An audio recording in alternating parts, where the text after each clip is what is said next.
आधार card पे हम लोग पहले बात कर रहे थे, पिछली वीडियो में मैंने बात किया था कि आधार कार्ड केवल हमारी पहचान है या केवल एक कागज़ का टुकड़ा। मैंने पिछले कई वीडियोस में देखा पुलिस के द्वारा और कई हिंदू संगठनों के द्वारा लोगों का आधार कार्ड मांगा जाता है। जब भी हम किसी बांग्लादेशी घुसपैठिया जो कि हमें शक होता है कि शायद ये बांग्लादेशी हो सकता है, तो उसका हम आधार कार्ड मांगते हैं। आधार कार्ड में हम देखते क्या हैं, हम उसको कैसे वेरीफाई करेंगे? पुलिस के द्वारा भी मैंने देखा, माननीय हमारे मुख्यमंत्री योगी आदित्यनाथ जी के द्वारा बोला गया कि प्रदेश से जितने भी बांग्लादेशी घुसपैठिए हैं सभी को बाहर निकाला जाए। ठीक है, बाहर निकाला जाए, लेकिन बाहर निकालने का पैरामीटर क्या होगा? आप कैसे उनको पहचानेंगे कि बांग्लादेशी हैं? कई बांग्लादेशी ऐसे हैं जिन्होंने अपना पिछले 20-25 साल से यहाँ रह रहे हैं। आप उनको बात करके आप पहचान ही नहीं पाएंगे कि ये बांग्लादेशी है या हिंदुस्तानी है, क्योंकि उनकी भाषा शैली जो पिछले 20 साल 22 साल से रह रहा है, या जो लड़के आज 17-18 साल के हो चुके हैं जिनके माँ बाप यहाँ बहुत पहले ही आ गए थे, तो उनको आप कैसे पहचानेंगे? उनकी तो भाषा ही यहाँ की है, उनको आप कैसे पहचानेंगे? और उसके अलावा जो रह रहे हैं, झुग्गी झोपड़ी में लोग रहते हैं, चोरी छिपे बॉर्डर पार करके आ जाते हैं, जो कि हम कई वीडियोस में भी देखते हैं। एक यूट्यूबर था, उसने बताया कि कैसे हम आसाम के थ्रू या हम वेस्ट बंगाल के थ्रू इस तरीके से बॉर्डर पार करके आराम से आ जाते हैं और कोई भी रोकने टोकने वाला नहीं है। एक वीडियो मैंने और देखा, एक विदेशी महिला मूल की महिला थी, वो बस से नेपाल के द्वारा इंडिया आ जाती है और उससे कोई पूछताछ नहीं होती कि ना उसका कभी पासपोर्ट मांगा जाता है और वो इंडिया आ जाती है। इनफैक्ट उसने खुद बताया कि मैं इंडिया आई और मेरे से किसी ने पूछा भी नहीं कि मैं कहाँ से आई हूँ, कैसे आई हूँ। और एक चिंता का ये विषय है, कौन मदद कर रहा है इन बांग्लादेशी घुसपैठियों की? आप अगर सरकारी ज़मीन पर कब्जा करने के लिए जाते हैं, या मान लीजिए कि हमारा एक खेत है या प्लॉट है और उसके बगल में चारागाह की ज़मीन है, या कोई भी सरकारी ज़मीन, अगर हम 2 इंच भी दबा लेते हैं ना, कि 2 इंच गलती से या किसी ने जानबूझ करके चलो थोड़ा सा हमारा बढ़ जाएगा, 2 इंच भी उसने अगर दबा ली ना, तो पूरा सरकारी महकमा आ जाता है उसको तोड़ने के लिए कि तुमने सरकारी ज़मीन पर कब्जा किया। लेखपाल से लेकर के लेखपाल, कानूनगो, तहसीलदार, SDM सभी लोग आ जाते हैं कि तुमने सरकारी ज़मीन पर कब्जा किया है, आपके ऊपर जो मुकदमा भी होगा। लेकिन ये बांग्लादेशी घुसपैठिए आ जाते हैं वो सरकारी ज़मीनों पे, कैसे, कौन उनको बताता है? हमें आज की डेट में ये नहीं पता कि सरकारी ज़मीनें कौन कौन सी हैं, लेकिन इनको कौन बताता है? ये तो दूसरे देश से आए हैं। जो आदमी दूसरे देश से आया है उसको कैसे पता चल रहा है कि ये ज़मीन कौन सी सरकारी है, कौन सी निजी संपत्ति है? हम नहीं पता कर पाते कि हमारा खेत कौन सा है, तो हमें लेखपाल की मदद लेनी पड़ती है कि भैया बता दो हमारा खेत कौन सा है, इसका नाप कर दो, जिससे कि हमें पता हो कि हमारा एक खेत ये है।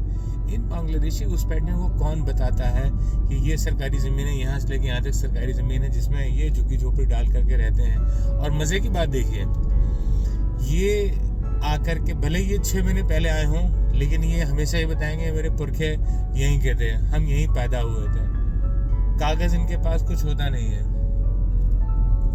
बस मेरे पुरखे यहाँ पैदा हुए थे, और उन पुरखों का ना कोई कागज़, ना कोई रिकॉर्ड, ना इनका कोई कागज़, ना कोई रिकॉर्ड के नाम पे क्या है? केवल और केवल आधार कार्ड, वोटर ID कार्ड, जो फर्जी तरीके से ये बना लेते हैं या बनवा लेते हैं। कौन लोग इनके पीछे हैं जो ये आधार कार्ड इनको बना करके देते हैं, वोटर ID कार्ड इनको बना करके देते हैं, और उसके अलावा इनको कौन वो ज़मीन चिन्हित कराता है कि कौन कौन सी सरकारी ज़मीन है जिसपे ये कब्जा करते हैं? या इनको कौन बताता है कि भाई ये सरकारी ज़मीन है, फला ज़मीन है, इस पर आप कब्जा कर लो और इस पर आप अपनी झुग्गी झोपड़ी बना करके रहो? ये बहुत ही चिंता का विषय है। मुझे पता नहीं सरकार कितनी इसके लिए सीरियस है।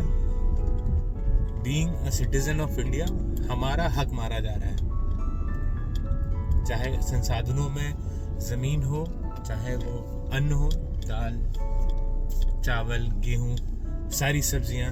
हम अपने ये जो भी हमारे देश के किसान सब्जियाँ उगाते हैं या जो भी फसलें उगाते हैं वो हमारे देश के लोगों के लिए है, ना कि बाहर से आए हुए इन घुसपैठियों के लिए, जो कि यहाँ पे आते हैं, यहीं का खाते हैं और यहीं पर चोरी करते हैं, दंगा करते हैं। कभी भी आप देख लीजिए, कभी भी कुछ भी दंगा होता है तो सबसे पहले जो है ये लोग आगे रहते हैं, या इनके साथी जो हमारे सो कॉल्ड, जिनको हम कहते हैं एक विशेष समुदाय के लोग, जो इस वक्त सबसे ज़्यादा हमारे योगी जी और मोदी जी के शासन में सबसे ज़्यादा असुरक्षित महसूस करते हैं। तो ये इन लोगों के साथ मिलकर ये पता भी नहीं चलता है कौन बांग्लादेशी है और कौन आपका इन विशेष समुदाय में मिक्स लोग हैं। तो ये बहुत ही चिंता का विषय है और मुझे लगता है कि सरकार को इस पर विशेष रूप से ध्यान देने की ज़रूरत है कि इन घुसपैठियों को आप कैसे निकालेंगे। आधार कार्ड, वोटर आईडी कार्ड तो उन्होंने फर्जी बना लिया है और पुलिस भी नहीं पहचान पा रही है कि आधार कार्ड को कैसे वेरीफाई करें कि ये आधार कार्ड सही है, असली है, या ये आधार कार्ड नकली है। इसकी पहचान का कोई तो तरीका होना चाहिए। कोई एक इलेक्ट्रॉनिक डिवाइस होनी चाहिए जो हमारे आधार कार्ड पे प्रिंटेड हो, उसको हम इन आधार कार्ड को उस पर, जैसे हम पेटीएम यूज़ करते हैं, गूगल पे यूज़ करते हैं, तो उस पर हम अपना QR कोड होता है उसको स्कैन करते हैं। सरकार को कुछ ऐसी व्यवस्था बनानी चाहिए जिससे कि पुलिस प्रशासन द्वारा जब भी हम कहीं जाते हैं, झुग्गी झोपड़ी हम देखते हैं कि भाई ये बांग्लादेशी है, तो इसको हम कैसे वेरीफाई करेंगे।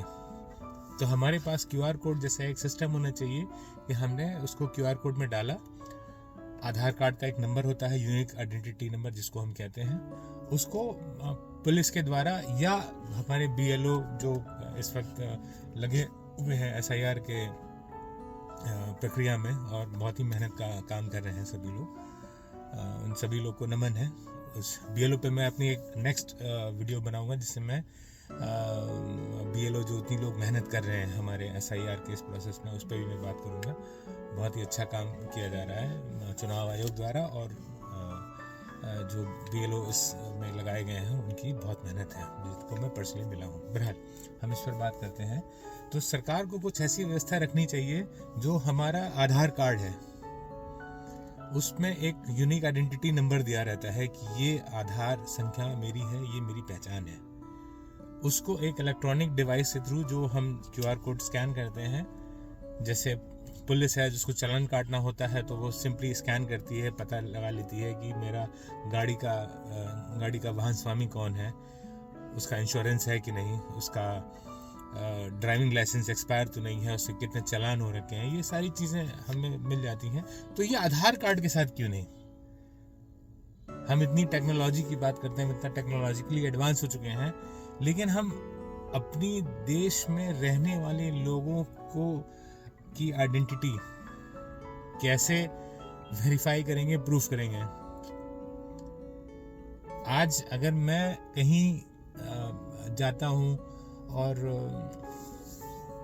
कोई मुझसे पूछता है कि आप यहाँ के रहने वाले हैं कि नहीं है, तो मैं कैसे प्रूफ दूंगा? मैं कहूँगा ठीक है ये मेरा आधार कार्ड है, लेकिन वो आधार कार्ड कैसे मेरी पहचान है, उसको मैं कैसे वेरीफाई कराऊंगा कि ये वाकई गवर्नमेंट के रिकॉर्ड्स में, और जो मेरे पास फिजिकल जो आधार कार्ड ये है, तो ये एक्चुअली क्या सही है या ये फर्जी है, इसको मैं कैसे चेक कराऊंगा?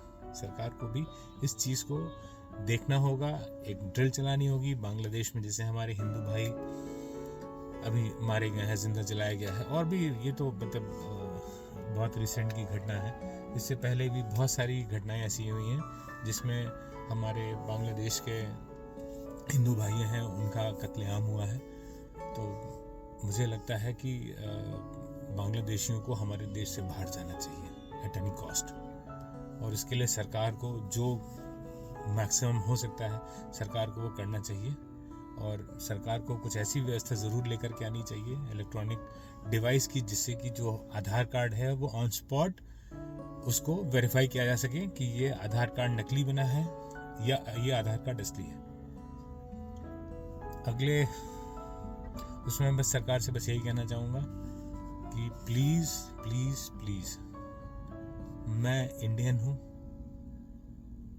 तो ये प्रूफ भी होना चाहिए कि हाँ मैं इंडियन हूँ और मेरा ये आइडेंटिटी जो आधार कार्ड सरकार के द्वारा दिया गया है इसको मैं प्रूफ कर सकूँ गवर्नमेंट के रिकॉर्ड्स में भी, और मेरे पास जो पर्सनल मेरा जो कार्ड है ये मैं हूँ। आपको ये वीडियो अच्छी लगे लाइक करिएगा, शेयर करिएगा, और कमेंट में कुछ आपके और अच्छे सजेशन हो जो हम लोग मिल करके सरकार को पहुंचा सकें, आप ज़रूर उस पर कमेंट करिएगा, अपने व्यूज़ हमें ज़रूर शेयर करिएगा। Thank you.